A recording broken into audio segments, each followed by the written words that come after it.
us together. We have a collective mind. We all suffer if something happens somewhere else. You know, we all are affected. We go through the same experiences in time. All of us. We have children. We get divorced. We have a boss who's not. So similar situation that we experience in the same time. So that's the unity, the law of togetherness, the law of the whole, of the totality. Think of a circle. Imagine a circle. That's the wheel of life. That's the wheel of life. And the wheel of life, the circle, is actually divided into two. There are two forces, the yin-yang, the male and female, the black and white. The two elements of the atomic world, which is the physical dimension, is based on two protons. So in other words, the physical world has two elements. But inside the circle that you divide into two, there is what? A pyramid created thousands of years ago. Thousands of years ago, by the time of the Egyptian, we established the third element. What is the third element? There are the two gates, the birth, the death, and the life itself. That's the third element. Anyone wanted to marry? Think of the third element, because two lines will never reach each other. You create the marriage, the man, the woman, and the third is what? Your marriage, your child, your stability. Your body is a pyramid. If you want to really learn how to meditate and how to absorb that cosmic fluid energy that is colorful, you have to sit in a yoga position and create a pyramid. Like this, your body becomes a pyramid. And this is the way you meditate and absorb the cosmic energy. So this is the first law. The law of the totality and the law of one, which integrates the principle of duality and the principle of trinity. Which is your second law, the law of karma. Can you attract something good in your life if your karma is not good? What is karma? Your thinking, your action.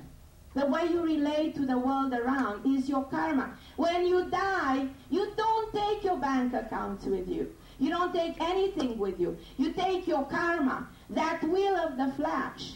When you free yourself from the will of the flesh, you reach God. You reach eternity. The moment you pay your debts, you're done. What was the teaching of Jesus, Moses, Abraham? All this teaching, don't kill, don't steal, don't commit adultery. Why? You create karma. Do you understand what I mean? How significant is the law of karma? The law of karma goes thousands of years ago and is one of the concepts of the Hinduism, the Buddhist, ancient civilization, which talk about the fact that what you put in, your intention that goes out there, good or bad, will actually come back to you, the law of the cause and effect. It's a very irrational law, because you pay for it, even if you don't realize, you know.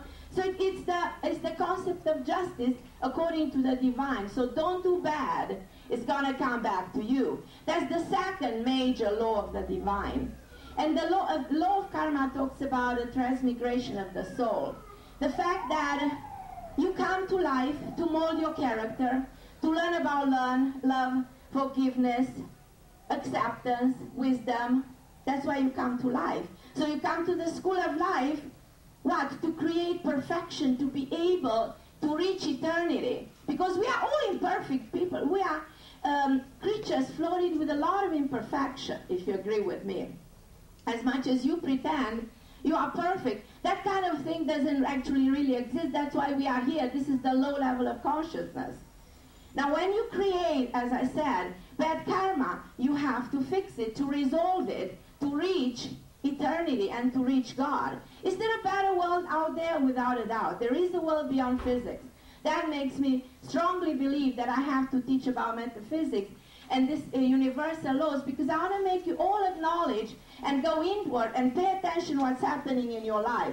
Do you really want to attract and use the law of attraction, attract the perfect guy, attract abundance, attract all of this? You're not going to do it if your karma is not where it should be. If you have issues with your karma. Now, karma is a very complex thing because it evolves, it refers to something you did in the past. It refers to your family. The karma concept goes back into your family. Look, the parents you brought into your life, the children, the maid, it's all someone that you have a reflection of you, the law of karma is so connected with the law of attraction. So pay attention to your family karma, who's in your life, and if you have good relationship with those people. Now this law of karma goes back into the law of love, the next law of the divine, the law of love. Now we are here not to kill, my dear friends. We are not here to go to war with Iraq. We are not here to be angry with each other and be very jealous of each other. We're not here for that reason. We are here to be good to each other, if we can be. The question is, are we at that stage of evolution? Obviously not. This is again our man-made laws working against us. We are here to love another, but in a very unconditional way. I host 3 radio shows, and I talk in one of my last shows about how animals come in our life to show us how unconditional love is. They don't condition. There's a dog at the corner of my street. He stays near a beggar. He will never leave that guy because that guy doesn't have money. But you're going to leave your husband because he doesn't make enough money. It's true. It's sad. Or you're going to have issues with those who you're supposed to inherit, and you're going to go to court and fight for properties and land. You see, this is the level of evolution we are in. It might sound very sad, but it's very true. And so, in other words, we are here for that pure, authentic love. I teach people about authentic love because it's the best way to heal. Somebody's bad to you, love them.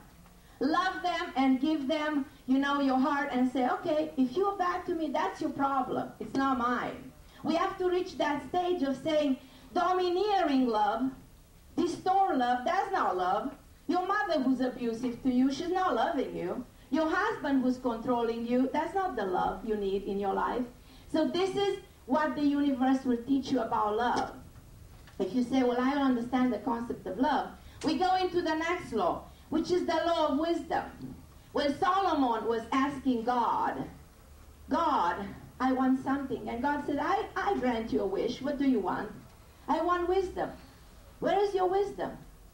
In listening to me and accepting things that you can never change. The people who come into your life that you will never be able to change. That's the wisdom. Going through life and gaining experience and being wiser. Being wiser, that's what I recommend. It's such a powerful law that is eternal. You can never get wrong by being wiser. How you get wisdom? Let go of your ego. That's very hard to do. I told you we live in a 3-dimensional world. In the world of the physics, there's a 3-dimensional world, referring to past, present, future, referring to ego, soul, self, referring to Father, Son, and the Spirit of the Divine. So the 3-dimensional world shows you that you do have a big ego, and you operate on ego. My God, I've seen people with so much ego, and that ego is actually killing them. You will never learn wisdom if you've had ego. You can never apply the law of attraction if you have a big ego in your life. Though, you look at people and you say, okay, this guy did well. He has 5 cars. He has 3 homes. How he did it, I don't know. But he's such a bad person.